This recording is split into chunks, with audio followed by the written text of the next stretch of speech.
This morning we're going to review a little bit of what we talked about last time I was here, just to jog your memory. And then we're going to set you up for next week. So I'm here 2 weeks in a row. How exciting is that? Yeah. So today's message is called Testimony 2.0. And last week, or last time I should say, we examined the 10 Commandments and discovered two important things. Number one, we usually, almost always, cut the beginning off. If you open up Exodus 20 and read, it says, I am the Lord your God who brought you out of the land of Egypt. We cut that off. And God spoke all these words, saying, I am the Lord your God who brought you out of the land of Egypt, out of the house of bondage. And instead, we simply begin with, you shall have no other gods before me.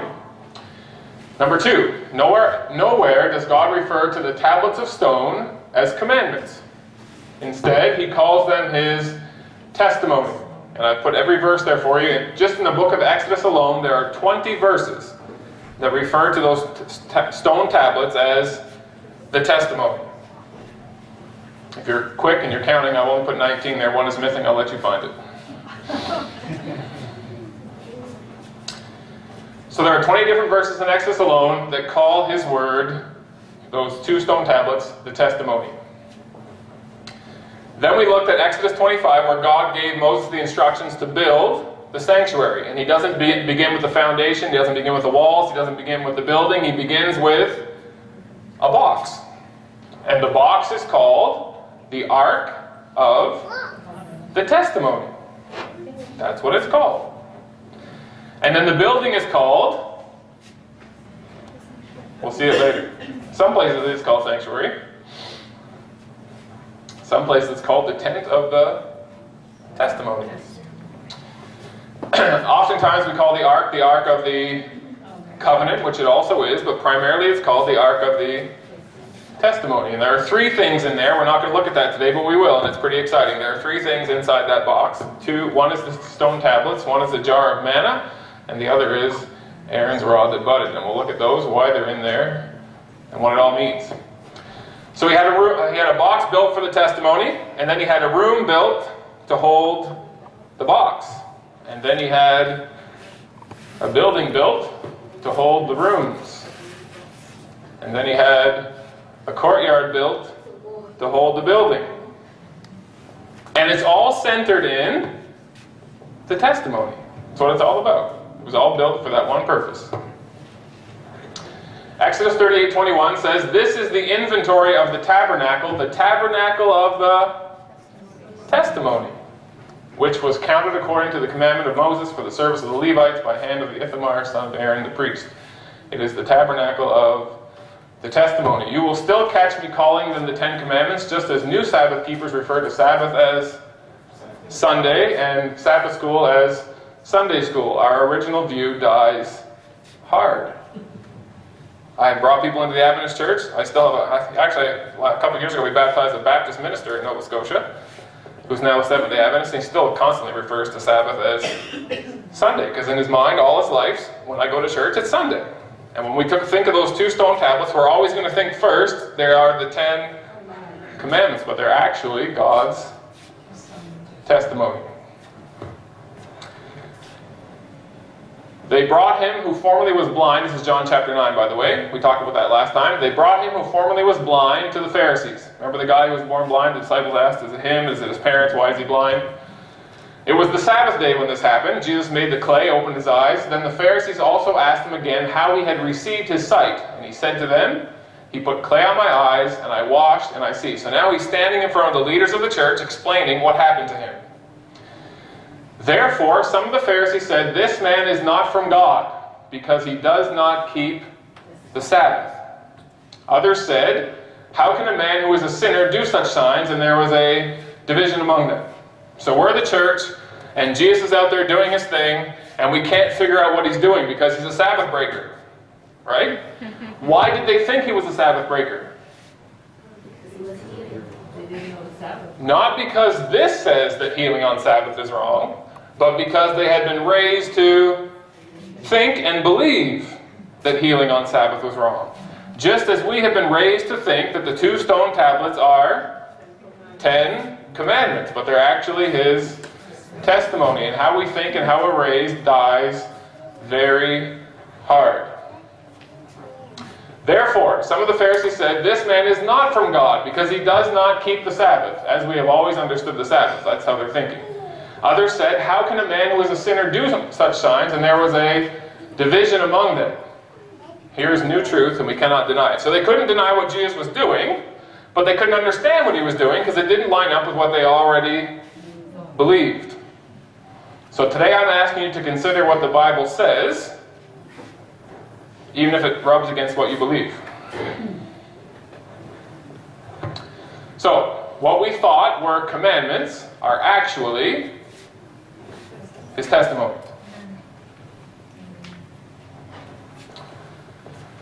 God's Amazing Grace, page 134, says the 10 commandments, thou shalt and thou shalt not, are 10 promises. God's Grace, page 134. Okay, now the review is over. If you have any questions, feel free to ask. I'm happy to have you ask questions before we move on. Any questions? Clear as mud? Okay, I went on Google Images to find pictures of the 10 Commandments. And I found lots of them. There's thousands of them. I didn't look at them all, and I may have missed some. But in my searching, I found Hebrew copies, and I found English copies, and I found more English copies. This is a... Oh, sorry. Which one was it? Did you notice this one? Yes. Yeah. Something wrong with it? No, it's right. The Catholic one.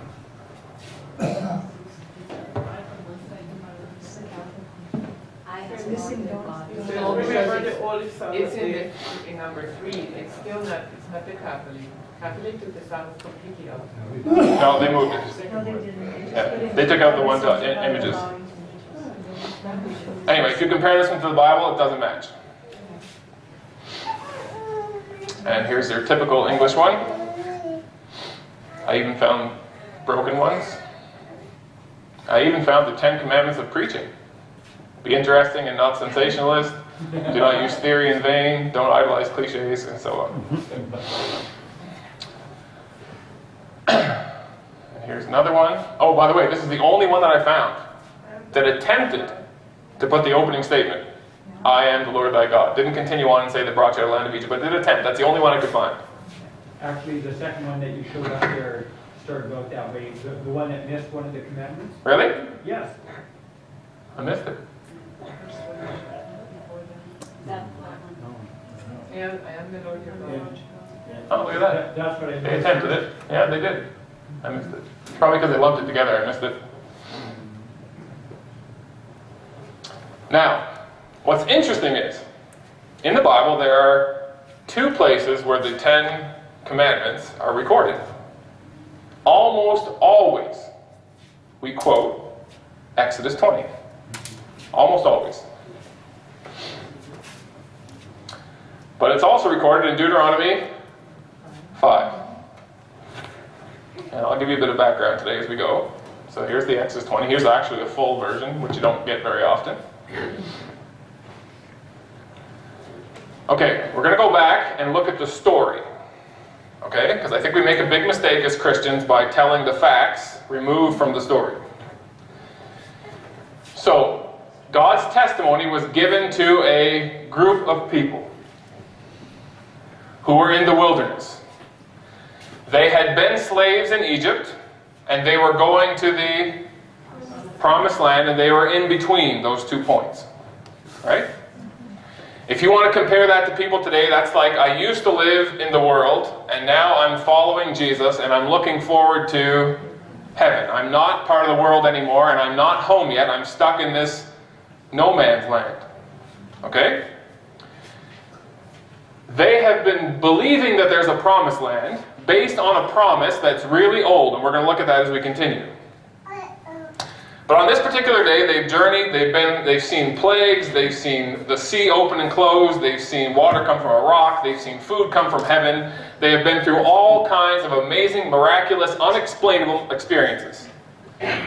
And on this particular day, there have been days leading up to this day, God has said, I'm going to speak to you. Up until now, I've been speaking to Moses, and Moses has been speaking to you on my behalf, but I'm going to speak to you myself. This is the first time that the people have ever heard the voice of God.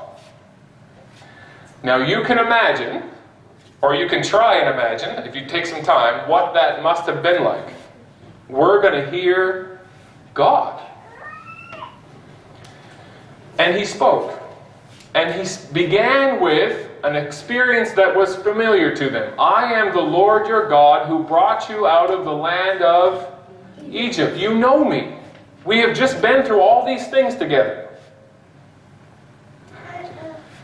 You will have, future tense, no other gods before you. Because these people are not straight-laced Seventh-day Adventists. These people have been in Egypt for a long time, and Egypt is the place where many, many gods rule. And they have been massively influenced by the culture. And for them to conceive that there's actually only one God out there, and no other, is a big stretch for them.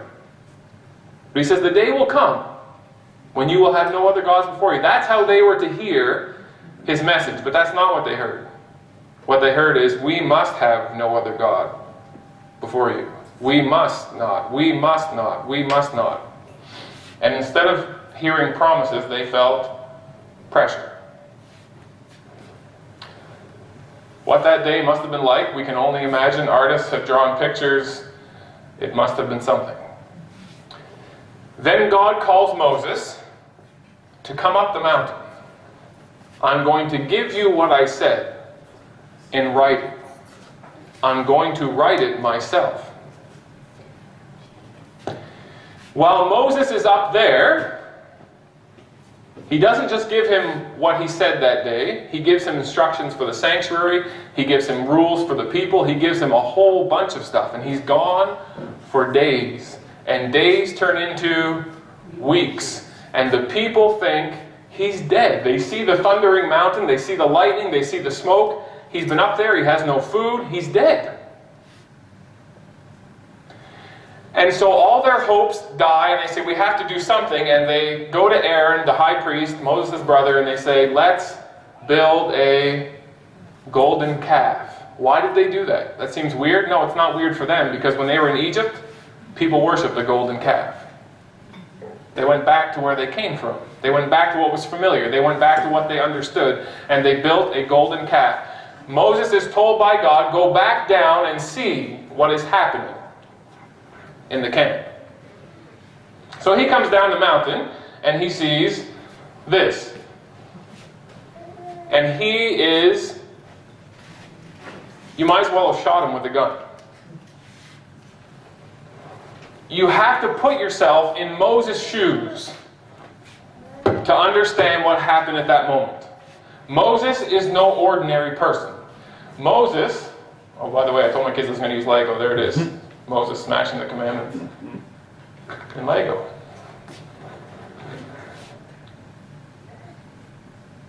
So he smashes the commandments and they're gone. Now we're going to look at why did he smash them. For Moses, the tablets were a contract. The people wanted the promised land, and in exchange they would do what God commanded. Remember Exodus 19? Whatever you say, we will do. Now they have broken the first three in one action. And the contract is null and void. In Moses' mind, we have blown it. The contract is no more. Smashed it. We didn't do what we were supposed to do. It's all over. Now, Moses is no ordinary child. When he was born, movies have been written, stories have been written, Disney's done a movie, all kinds of things. When Moses was born, he was born to a people who were in slavery. Now that's no unordinary thing. All kinds of people have been put in slavery over history. But these people had been told they were going to become slaves long before it ever happened. That's different.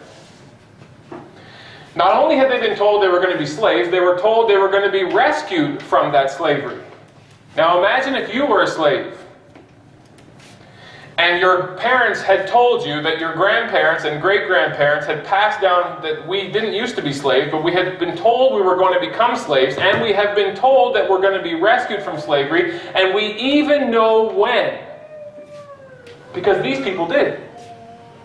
And when Moses was born, that time was getting close. And when he was born, the government had passed a law because the Hebrew people were multiplying and growing really fast. And he had passed a law saying, look man, if we ever go to war and these people turn against us and side with our enemies, they're going to slaughter us. So we need to start killing their babies to stop their growth. They're doing that in China now. They're not killing babies, but they're making people not have babies to stop the growth. Same idea. Well, he's born. And you know the story. He ends up in a basket in the river. He gets found by no other than the daughter of Pharaoh. And miraculously, she takes him, gives him back to his own mother, where she raises him. So now he gets to hear the story himself. We're here, but we're not staying here. We came from Abraham. We have a history and we have a future. And this is only a bump in the road. And he believes the story. Then he goes back to live with Pharaoh. So now he's lived as a Hebrew slave, and then he's lived as a prince in Egypt. He's lived on both sides of the track, but he chooses to believe the story that the God of heaven told Abraham hundreds of years before. We think Adventism is old. It's nothing compared to this prophecy.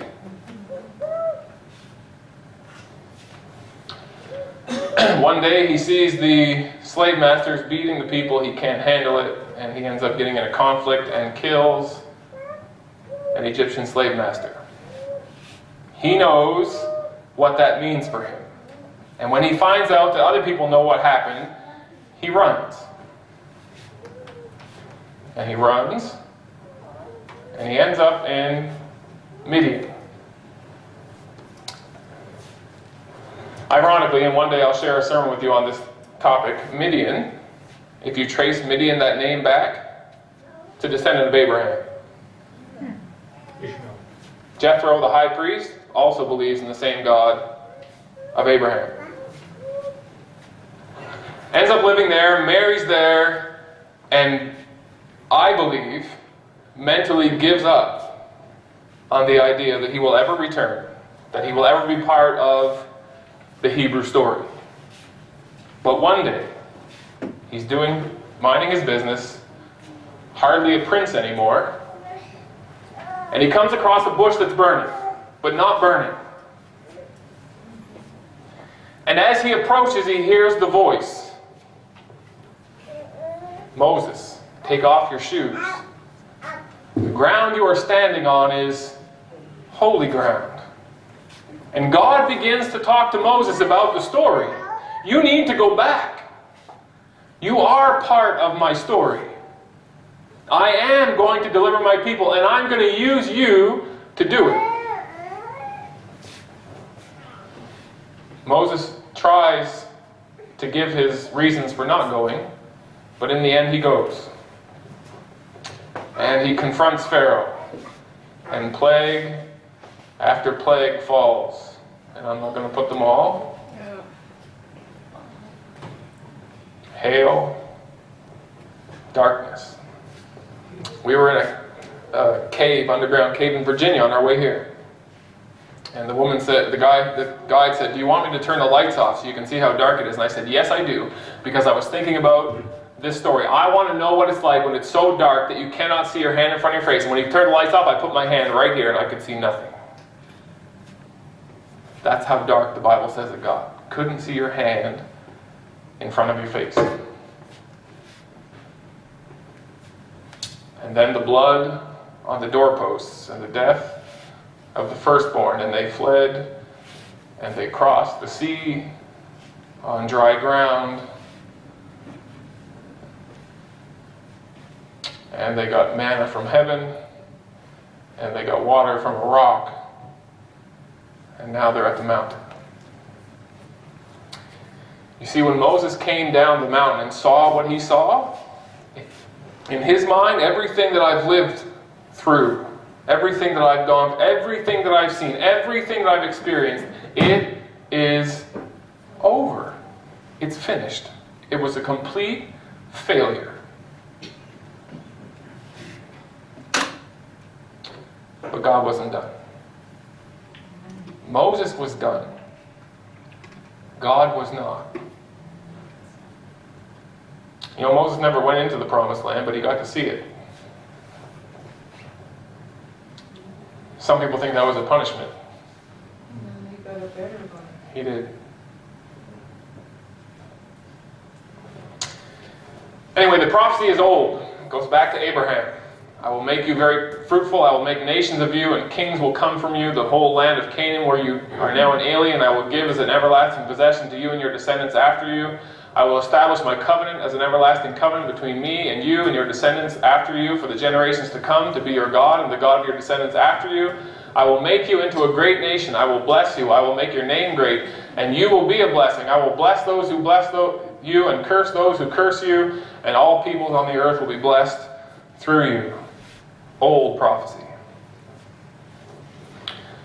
And Genesis 15, beginning in verse 13, one of the most amazing prophecies to me in all the Bible, and we don't even spend much time on it. Then God said to Abraham, you know certainly that your descendants will be strangers in a land that is not theirs.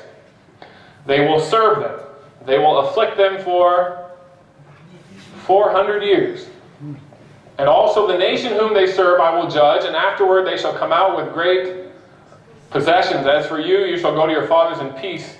You shall be buried at a good old age. God lays out 400 years of the future of Abraham's family. And the Bible tells us, I don't have the verse up here today, I'll show it to you next time.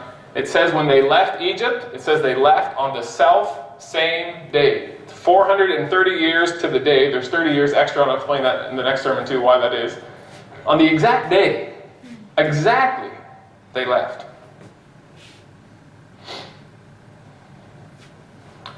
See, Moses was born into promises. He was born into prophecy. He was a child born into his story.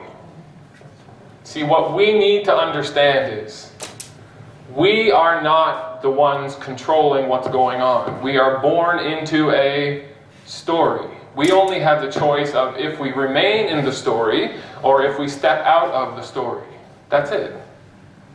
Because what God says will happen, happens. It just does. If Moses, for whatever reason, had chosen to not be part of the story, God would have raised up somebody else and the story would have gone on.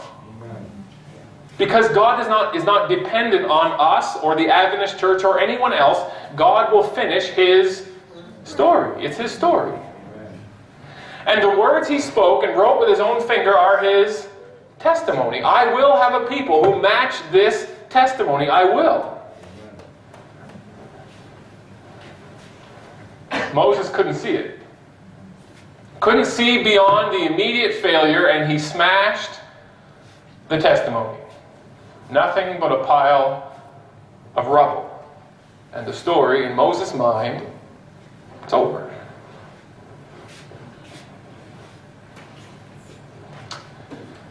The Lord said to Moses, cut 2 tablets of stone like the first ones.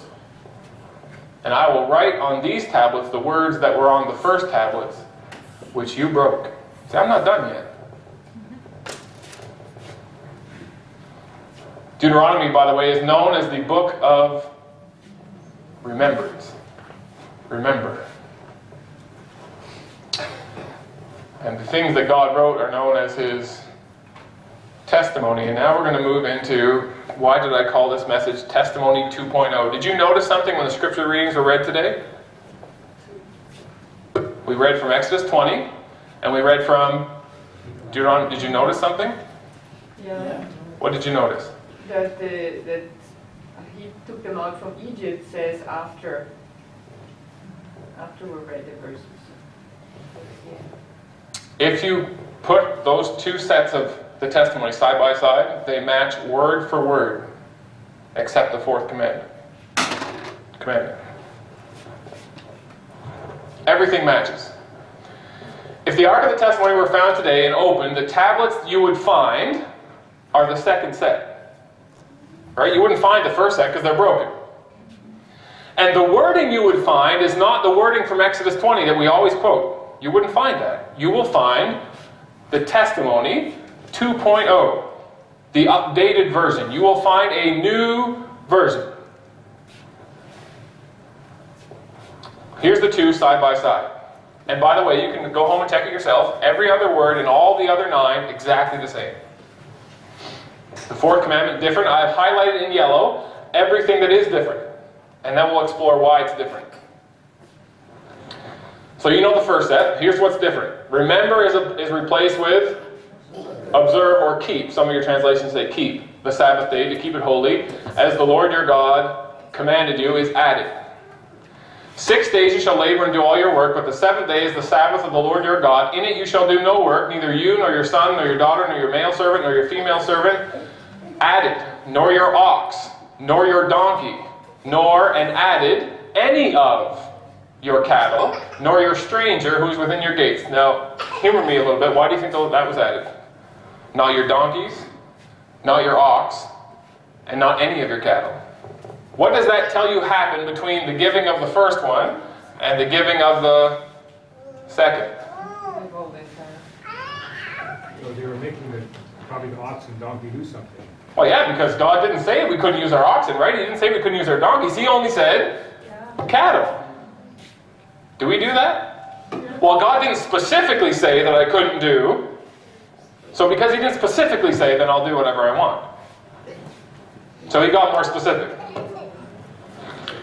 Notice, He says, not you, not your son, daughter, manservant, maidservant, that your male servant and your female servant may rest as well as you. Do you know, even today in 2014, there are Hasidic Jews who will pay people to come into their homes on the Sabbath day and do their work for them. What did God say? No. In my humble opinion, it is worse to get somebody else to do your work for you on Sabbath than to do it yourself. Because you are stealing from them besides breaking the Sabbath.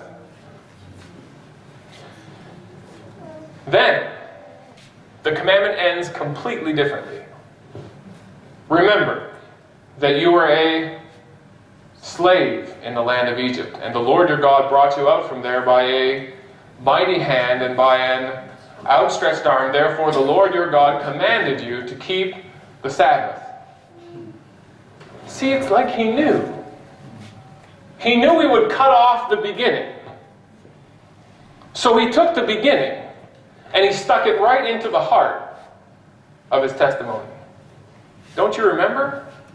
I'm the one who rescued you when you were a slave.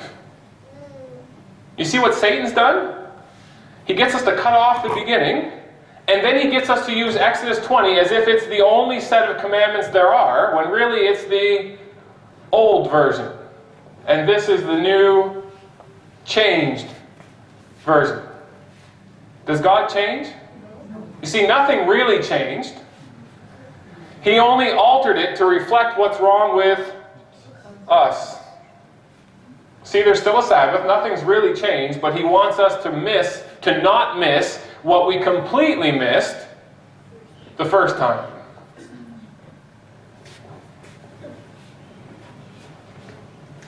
God takes the beginning declaration that we cut off from the original in Exodus 20 and He embeds it in the heart of the fourth commandment, promise, as the reason for why we should rest. What do we do in response? We ignore the updated version completely and we stick with our abbreviated version of Exodus 20. Question: why is Satan so determined to blind us to this? Because it takes our focus off His power and leaves us hopelessly trying to meet a standard that as slaves we can never reach.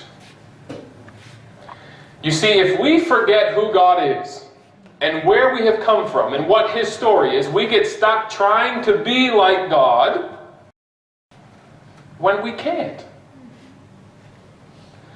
You see, the people meant it when they said, whatever you say, we will do. They did.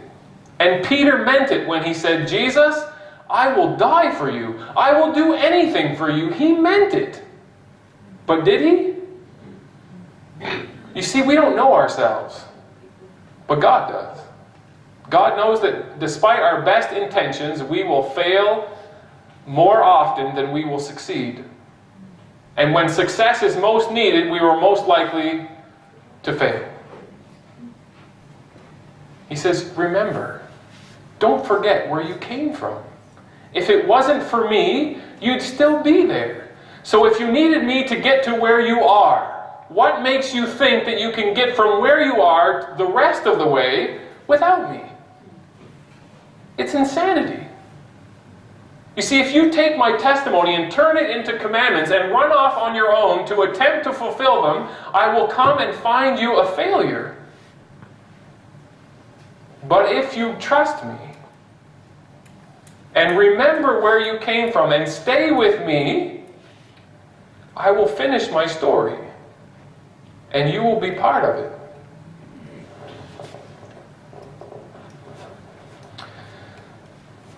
This is a lead up to what we're going to do next week. So I'm going to give you a few minutes if you have any questions, any observations. That will help me as I prepare for next week. Because for today, I'm done. Any questions? You said in one part there that God also gave Moses other parts of the Ten Commandments. Mm-hmm. He gave instructions for building the sanctuary, and he gave all the laws in Deuteronomy and Leviticus about, what happens. He set up a whole justice system. He set up the cities of refuge, all kinds of stuff. So it was stated, Moses said that God gave him these instructions. Yeah.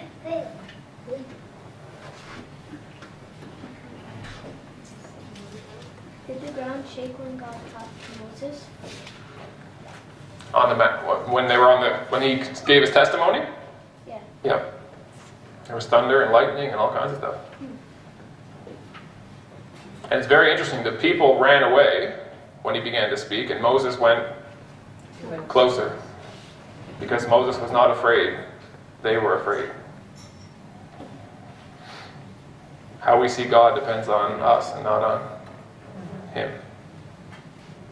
Which set of commandments should the, or testimony should the evangelists use in their preaching? Deuteronomy. And they should tell the whole story, because like I said at the beginning, and I'm learning this more and more as I go, we have divorced the story from the information. So for example, Seventh-day Adventists, when we sit down with people and give them a Bible study, we give them verses from all over the Bible on a certain topic. And there's nothing wrong with that. It's like giving a broad view of the Bible and what it says on death, what it says on whatever, right? But as you're doing that, are you telling them anything about a story? Are you telling them where God began with us and what he's been doing all the way along and where it's all going? Not really. And so when people go through a set of Bible studies and they get done, they might know what happens when they die, and they might know about tithing, and they might know about health, but do they know, when they pick up their Bible again and you're not with them anymore, do they know, what is this? Where does this begin? Where does it end? If I look in Isaiah, what am I really looking at? If I look in Deuteronomy, what am I really seeing? Where does this fit in the story? See, we've killed the story, and that's why this whole commandment thing, 2.0, never would have happened if we had followed the story. They had a set, they destroyed it, and God gave them another one and said, I'm not done. Your failure does not make me fail. This is my testimony and I'm not done yet. So get back up and follow me, because I'm still leading. See, there is no failure that you can fail that's so bad that God can't pick you up again. What could be worse than what Peter did? What could be worse than to look at your Savior while he's dying on the cross and say, curse and swear and say, I don't even know who that is? What worse thing could you do? And Jesus comes back and says, Peter, put the net away. Come with me. I'm not done yet. You're not done yet. It's a story. And you can be a beautiful part of his story. That's what he wants. And we're all open to it.